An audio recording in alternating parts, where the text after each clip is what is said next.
What's up everybody, it's Sean here and I'm back today to give you a review of the Air Jordan 3 Retro Craft in this Ivory colorway. This is the latest installment in Jordan Brand's Craft series, which basically stands for Handcrafted. So with this craft series, the models are oftentimes tweaked, adding extra panels sometimes, different materials other times, while still retaining the spirit and the overall look of the normal model. So these released on February 3rd for a price of $210 US or $270 here in Canada. And the official colorway for this shoe is Ivory, Grey Mist, and Cream, and these were available at most Air Jordan retailers, including the Closet Inc. here in Canada. The Closet Inc. is my go-to shop for Air Jordans and Nike Retros, and they're independently owned and operated based right here in Southern Ontario in Canada. So for all my Canadian viewers out there, I've linked their website and their social media, all that stuff is down below, so check them out, support the independent shops, and be sure to tell them that I sent you. So here's a quick look at the packaging that this comes with. So this is a cream-based cardboard box, and as usual it's done in the split style. So on this left side we have that elephant print, and then on the right side, not only do we have Nike Air branding, but we also have Jumpman branding overlaid together on this right side. So jumping right into the details of this shoe, the upper of these Jordan 3s, this is predominantly constructed out of a very soft, slightly tumbled leather. So this leather you can see here, you can see those natural leather grains, and I have to say I was a really big fan of this specific leather that they used. However, surrounding the bottom of the shoe, we have what looks like more of a smooth leather, and this definitely has more of a synthetic feel to it, and I have my doubts whether this is an actual genuine leather or not. Surrounding the front toe cap, instead of one layer, we have two layers here. So the bottom layer is a thick cut of fuzzy gray suede, and then overlaid on top of this, we have the signature elephant print, but this time it's done in a mix of gray and white instead of the normal elephant print, which is gray and black. So the bottom two eyelets are covered in these gray colored TPU circles, and then next to this, the middle three eyelets are constructed out of a semi-translucent, aged looking TPU, but then we have a flap of gray colored suede, the same one that we saw earlier on the front toe cap, which partially covers the eyelets, and it covers the perforated white leather underneath. And then the top two eyelets are constructed out of a cream colored TPU. Beneath this, covering the mid panel of the shoe, we have more of that very soft, very tumbled leather, and then surrounding the top portion of the ankle collar area, we have more of that perforated, smooth leather, which also has more of a synthetic feel to it compared to the genuine leather used on the mid panel and toe box. Underneath this, we have two layers here, so again, the bottom layer is that long-haired gray suede, and then we have a layer of elephant print on top. And then stitched onto the center of the heel, we have a semi-translucent TPU heel tab. This is given an aged yellowed look, and we have Jumpman Air branding on the tab itself. But then underneath this, you can see because it's semi-translucent, we have Nike branding beneath it, allowing it to showcase both the OG and the retro logos. As far as the laces go, so these come with one lace option, and they're a flat style lace done in white. Underneath this, we have a perforated leather tongue, which, just like the ankle collar area, has more of a synthetic feel to it. And then the top of the tongue is covered in smooth leather, and we have two Jumpman logos here, one that's embroidered, the one that's in silver, and then one that's just pasted or bonded on, which is done in this darker beige color. So the back of the tongue and the interior of the shoe, this is covered in this bluish gray colored lining. And then as far as the insoles go, so it's lined in that same grayish blue color, and this is a polyurethane insole, and we have a Jumpman logo pressed onto the heel in white.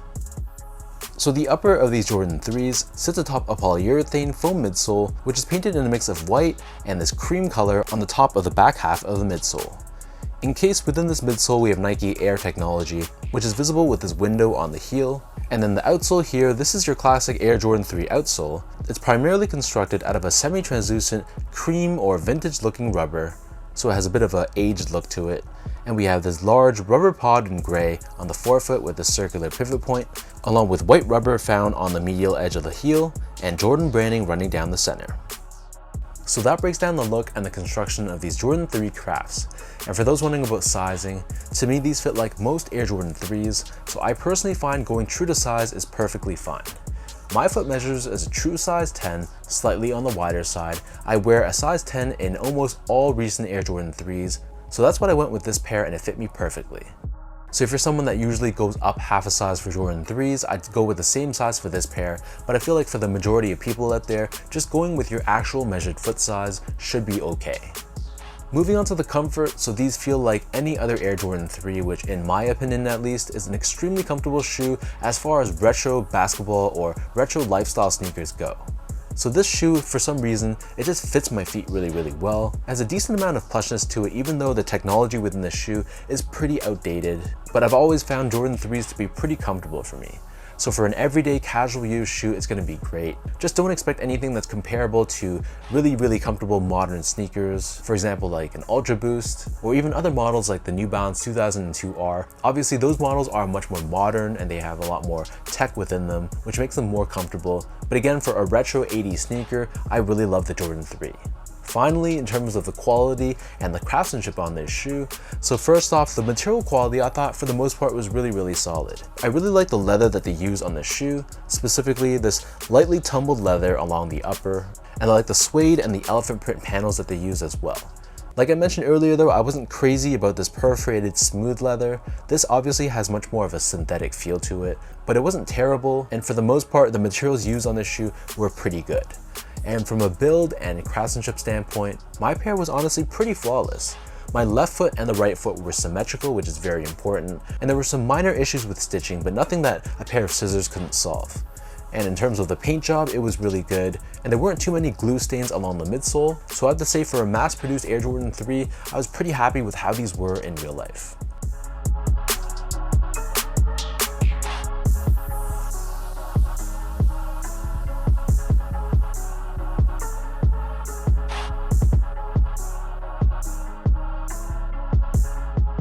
So with all of that out of the way now, let me toss these on feet, I'll lace them up, and I'll show you guys how these look.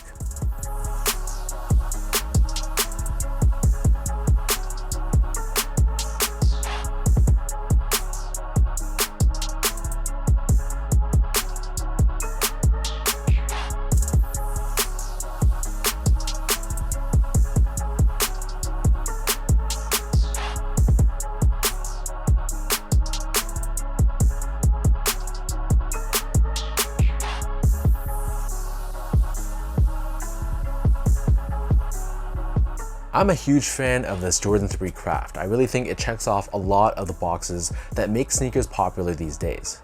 First of all, it's a Jordan 3, and the colorway of the shoe is very versatile and has what people want, which is a light-based or white-based sneaker with these light gray and cream-colored hits, giving it a little bit of that vintage flair and flavor. And I know some people are saying that this is kind of like an alternative to the Air Jordan 3 for those that missed out on those, which I can see there are some similarities, but I still think even though I own the Airs, this is still a worthy shoe to add to my collection, even if they are a little bit similar. So let me know in the comment section down below, what do you guys think about this Air Jordan 3 craft in this ivory colorway? I know as of right now, they're still sitting on some websites in select sizes, but I would not be surprised if they eventually sold out in the not too distant future. So leave a comment down below, are you a fan of this pair? Did you take an L? Did you pass on these? And as usual, if you guys enjoyed this video, be sure to like, comment, and subscribe to my channel if you haven't yet. You can follow me on Instagram at esco8, check me out on X or Twitter at sean.go spelled out, and visit my website as well at seango.ca. So thank you so much for watching. Hopefully you guys enjoyed this review, and I'll catch you guys all in the next one.